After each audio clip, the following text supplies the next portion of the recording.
else. Now, over the last couple of days, I've been seeing like quite a few comments from the Wilder fans of course, it is just a minority of them, of course, which, I thought that most of them had finally realised that Wilder avoided Joshua, but clearly not. There's still a few hangers-on who just refuse to believe anything other than Deontay Wilder is king, okay, for whatever reason it may be. And it's great that you support him, okay. I'm never going to knock somebody for supporting their own, and if you really like Wilder, then you really like Wilder.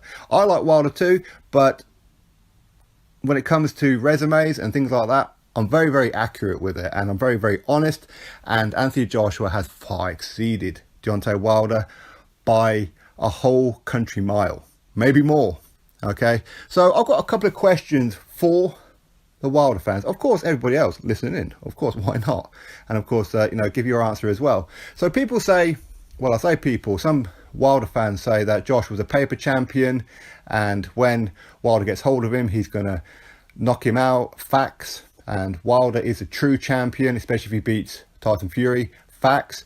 Again, so my very first question to you is, do you know the difference between a fact and an opinion? That would be my first one. Second of all, if Josh was only a paper champion and not good and a hype job and whatever else, then why is it that in 22 fights his resume far exceeds Deontay Wilder? Why is it that Anthony Joshua is a unified heavyweight champion in only 22 fights, yet Deontay Wilder has 40 fights and not unified once? So there's that one. And it's not like Deontay Wilder has not had the opportunity, because let's look at Anthony Joshua's first title win over Charles Martin. Okay, he wins the IBF world title. How did that fight happen? Well, because they offered Charles Martin $5 million. Why didn't Deontay Wilder, his team, offer Charles Martin $5 million? It's an in-house fight. Both of them are American. Both of them are with the PBC, Al Heyman. So that fight was a no-brainer. Okay, that would have been easy work to make. My answer for it, it may differ to yours, is that they didn't believe that $5 million investment in Wilder was worth it. They didn't see the bigger picture. That had Wilder beaten Charles Martin, and I believe he would have, he may not have got rid of him as quick as what Joshua did, but ultimately he would have beaten him, in my opinion. But he would be a unified champion. His stock goes up. That automatically makes him A-side going forward. So did they make a mistake, or did Wilder not want the fight? As I said, it was an in-house fight, unification, both from PBC, Al Heyman, could have been put on Showtime. Why didn't they do it? So there's another question for you. Here's another question for you. Anthony Joshua against Vladimir Klitschko for a unification fight. Why did that fight happen, but Deontay Wilder versus Vladimir Klitschko didn't happen? Now, we could trace back a year or so prior to that, and there's a statement from Shelly Finkel where he says that Deontay Wilder is not ready. 33 fights in, just wins a world title. He's still a baby. He's still a prospect. He's not ready for a step up. These are his words. Shelly Finkel, his manager, the guy that you guys clamber on and swing from his testicles like your Tarzan. Okay? So, why did Joshua take on Klitschko, but Wilder didn't? And I'll give you a little interesting fact just to help you with your answer. Shelly Finkel is Deontay Wilder's manager, okay? Shelly Finkel is also Vladimir Klitschko's manager. Again, that fight would have been easy, right? Would have been easy to make. So not only did he not want him to fight Vladimir Klitschko when Wilder first won the title at 33 fights, but at the time when Joshua took on Klitschko, they still didn't want Wilder to do it. Shelly Finkel, as I said, managed even Vladimir Klitschko and helped negotiate a deal with Anthony Joshua. Hence the reason why he knows so much about Joshua's deal against Klitschko, because he helped Klitschko get that fight rather than help his client take on his client. So Wilder versus Klitschko could have happened, and again, for unification. So there's that one. So that's two fights, that's two unifications that he could have had. Also another one, why didn't he take on the number one WBC heavyweight challenger, the silver champion in Dillian Whyte, for $8 million? Why did he go fight Luis Ortiz for $2.1 million. Again, Luis Ortiz, he failed or was failing the medical 1 hour before the fight. They didn't want him to get in the ring. Charles Martin and Dominic Breazeale were on standby to replace him last minute. But last minute, they pushed him through. So, you know what? Luis Ortiz shouldn't have been there. He was in no condition to fight. So there's that question. Why is he avoiding Dillian Whyte? Let's move on to another unification fight. Why is it that Joshua took on Joseph Parker when Deontay Wilder had first refusal on Joseph Parker? All he had to do was pay him $7 million. That's what he got against Joshua. Couldn't he have equaled that? He didn't even offer it. Didn't even offer him it. Joseph Parker's team said they couldn't afford it. But yeah, he's got $50 million. Why didn't Wilder's team want to invest in Wilder to take on Joseph Parker for a unification? But yet Joshua did. You see, Joshua's had to do all the hard work. He's had to collect the belts. You see, people say that Tyson Fury is really the champion, yet Tyson Fury beat one man, Vladimir Klitschko. Anthony Joshua also not only beat that man, but stopped him.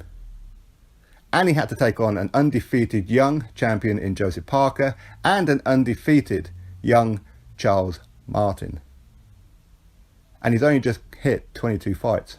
And already, in addition to all those unifications, he's got a Carlos Takam on his resume. He's got Dillian Whyte on his resume, which I hate saying that, by the way. And he's also got Alexander Povetkin on his resume. And he's also got Dominic Breazeale, the WBC mandatory, on his resume. So all you people who say that Wilder has a better resume and is king, there's my question to you. Why would you think that? It's okay for you to believe that Wilder would beat Joshua. It's possible if he lands, but can he land it before Joshua lands one of his own? Joshua is a phenomenal counterpuncher.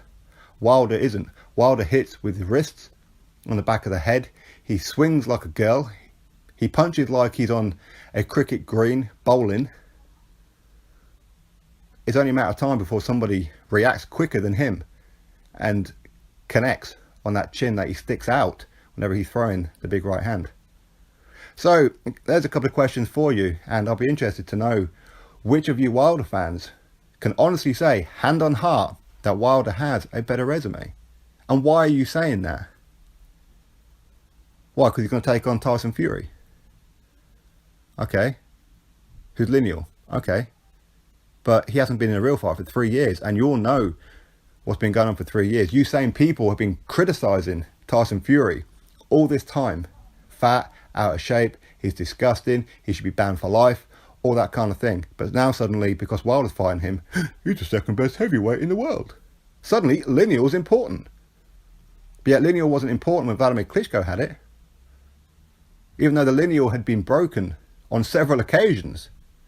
So the lineal can't really be traced back. Therefore, lineal has not existed probably no later than Lennox Lewis retiring. Maybe even way before then, because again, it was broken on other occasions. Muhammad Ali springs to mind. Now again, people say, well, he's got Luis Ortiz on his resume.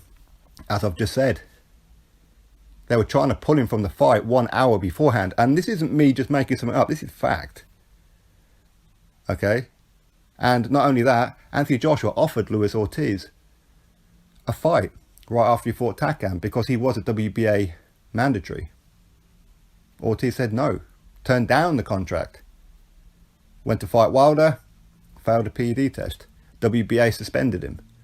I disagree with that one, to be honest. I don't believe the WBA should have suspended him, as the WBC didn't. But that aside, you don't even have that one.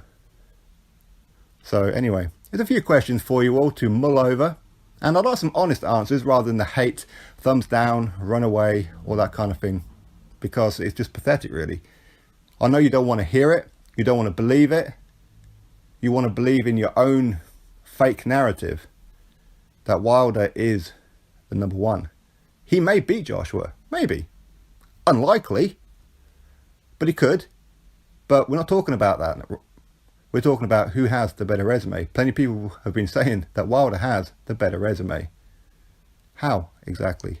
And why is it that Joshua has unified on 2 occasions, yet Wilder has not done once, when I've already given you 3 of the champions that he could have fought, but didn't do it?